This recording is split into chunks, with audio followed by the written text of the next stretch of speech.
ঈসা আলাইহিস বাপ আছেন, মির্জা কাদিয়ানির বাপের নাম মির্জা বশির। ঈসা আলাইহিস মায়ের নাম মারিয়াম। ঈসা আলাইহিস মায়ের নাম কি? কথা বলেন। ঈসা আলাইহিস মায়ের নাম আর কাদিয়ানির মার নাম চেরাগ বিবি। বলেন কাদিয়ানির মার নাম কি? একজনের নাম ঈসা, আরেকজনের নাম গোলাম আহমদ। একজনের বাপ নাই, আরেকজনের বাপের নাম মির্জা বশির। আরেকজনের মা মারিয়াম, আরেকজনের মা চেরাগ বিবি। দুজনে এক না। এবার বলেন ঈসা আলাইহিস সালাম নামবেন কোথা থেকে? কথা বলেন, ঈসা আলাইহিস সালাম নামবেন কোথা থেকে? বলেন না, ঈসা আলাইহিস সালাম নামবেন কোথা থেকে?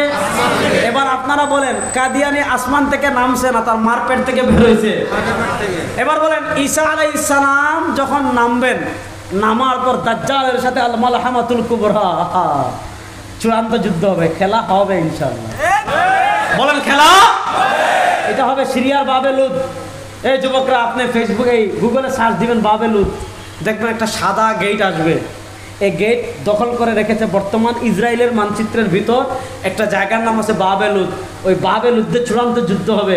ইয়াহুদিরা একদিকে, ইয়াহুদিদের নেতৃত্বে দাজ্জাল, মুসলমানরা একদিকে, মুসলমানদের নেতৃত্বে ঈসা। সেদিন মুসলমানরা ইয়াহুদিদেরকে এমন মারবে রে ভাই, সুবহানাল্লাহ পড়ে। হাদিসে আসছে ইয়াহুদিরা জান বাঁচানোর জন্য গাছের আড়ালে যাবে, আল্লাহ গাছের জবান খুলে দিবেন। গাছ বলবে ইয়া মুসলিম ওরাই ইহুদি ফাকতুল, ওই মুসলমান কোথায়, আমার পিছনে ইহুদি লুকাইছে, মায়া ফেল। ইল্লাল গারকাত, একটা মুনাফিক গাছ আছে গারকাত, এটা কথা বলবে না। এই ইসরায়েলরা আমাদেরকে কত ভয় পায় দেখেন। ইসরায়েলরা এখনো দুনিয়ার সবচেয়ে বেশি গারকাত গাছ লাগানো ইসরায়েলে।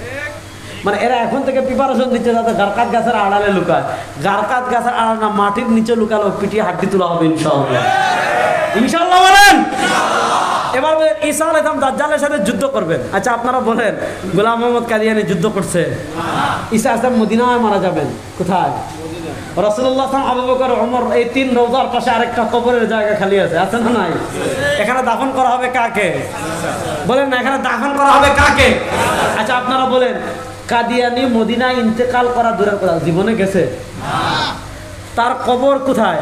মদিনায় না কাদিয়ানে? তাহলে এটা বলেন ঈসা না বাটপার না রাস্তা? বলেন বলেন ঈসা না বাটপার? বলে সকল বাটপার ব্যাপারে আমাদের সতর্ক থাকার প্রয়োজন আছে না নাই? সুতরাং পঞ্চগড়ের মুসলমান ঈমান এবং আকীদার প্রশ্নে মুসলমান কখনো আপোষ করতে পারে। সুতরাং যতদিন যার প্রাণ থাকবে, যতদিন কথা বলার শক্তি থাকবে, যতদিন শরীর নড়াচড়া করার শক্তি থাকবে, যেখানে যাবেন যাকে পাবেন একটা বার্তা পৌঁছাই দিবেন, কাদিয়ানিরা কাফের।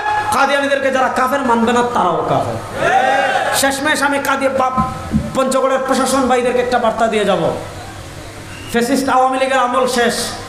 আমরা খুব ভালো ভাষায় বলে যাচ্ছি, আমাদের মুসলমান নবীপ্রেমিক মুসলমানদের উপর যে মামলাগুলো করা হয়েছে, এই মামলাগুলো 1 মাসের ভিতর আপনারা প্রত্যাহার করবেন। এই মামলা দিয়ে কোনো মুসলমানদেরকে আর হয়রানি করবেন না।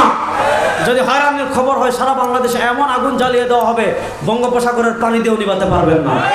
আল্লাহ রাব্বুল ইজ্জত ওয়াল জালাল আকীদার প্রশ্নে আমাদের সবাইকে সতর্ক থাকার তৌফিক দান করেন। দেখেন কথা শেষ না, আজকে খ্রিস্টান মিশনারিরা দেখেন কি কাজ শুরু করেছে। দেখেন বই লিখছে কি জানেন? আত-তরিকু ইলাল জান্নাহ বিনুরিল কোরআন। বইয়ের নাম কোরআনের আলোকে বেহেশতে যাওয়ার পথ। আচ্ছা আপনি যদি এই বইটা দেখেন, আত-তরিকু ইলাল জান্নাহ বিনুরিল কোরআন, কোরআনের আলোকে বেহেশতে যাওয়ার পথ, আপনি মনে করবেন আশরাফ আলী থানভীর লেখা। অথচ কাদিয়ানিরা, খ্রিস্টান মিশনারিরা এই ধরনের ছোট ছোট বই বেনামে। تذكر يوما كنت تعانق دمعة الفكر تناجي الله في صبر وترجو رحمة تسري. تذكر يوما